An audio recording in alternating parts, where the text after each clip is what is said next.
Hello YouTube. So in this video I want to talk about the importance of setting goals.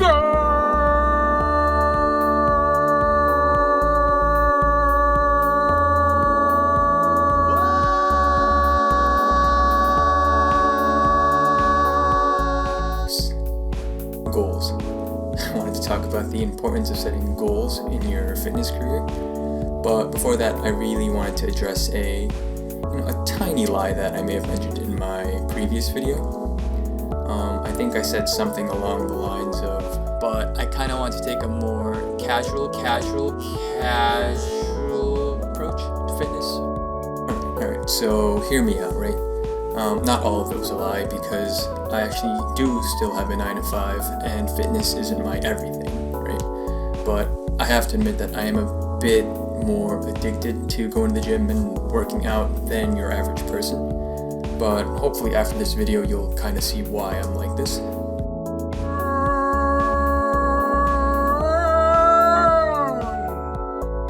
So first we'll get through the goals that I have, like my own personal fitness goals, and then I'm hoping I can show you guys how I use that to always push myself and to make sure that I keep myself accountable.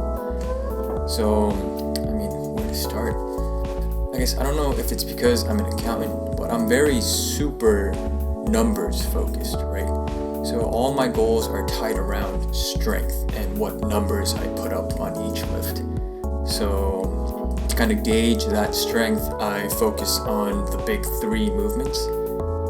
3.5 if you count standing overhead press, but we'll go through the 3 first. Alright, so the first exercise is the bench press. Now, not my favorite exercise in terms of chest development, just because I can't really connect with the movement that well, but it's still a very important strength movement, because what's the first question that everybody asks you at the gym, right? How much is your bench? Which is kind of an embarrassing question for me, because bench is honestly my weakest movement, to a point where I haven't really set up a finite goal for this exercise yet. But if I had to make one right now, then I guess it'd be in the upcoming near future, whenever that is. I'd want an unassisted 1 rep max of 225 pounds, which is just 2 45-pound plates.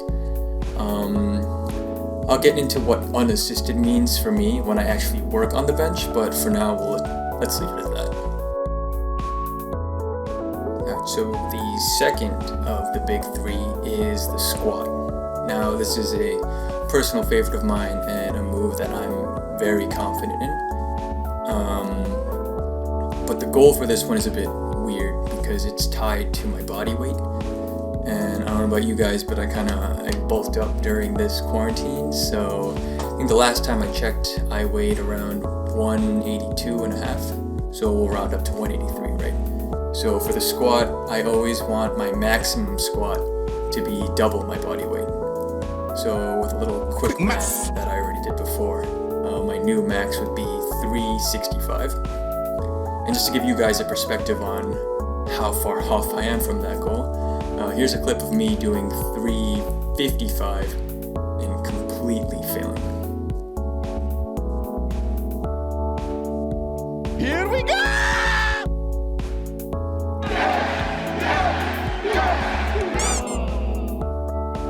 Yikes. Right, and you're probably thinking, Brain, why don't you just slap on 2 5-pound plates and then try it again? You'll probably get it. And let me just say, at that 1 rep max level, even adding an extra pound will feel like a mountain on your back when you rack that bar. So, the point is, I'm really far off from that goal. So, let's move on. Which leaves the deadlift as the third of the big 3. And my goal for this exercise is actually really simple. I just want to do a clean 405-pound deadlift, which is just 4 45-pound plates on each side of the bar.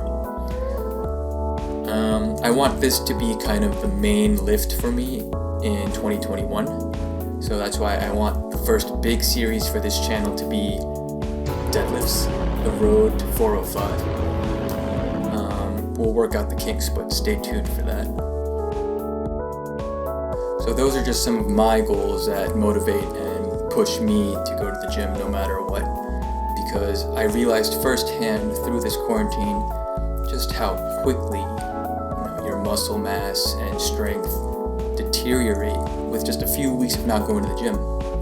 So let's just say you won't see me skipping the gym anytime soon. But I know what some of you may be thinking, right? Brain, I don't care how much I can lift. I don't care about these numbers. And that's totally fine, right? Just because my goals are centered around strength doesn't mean yours has to be as well.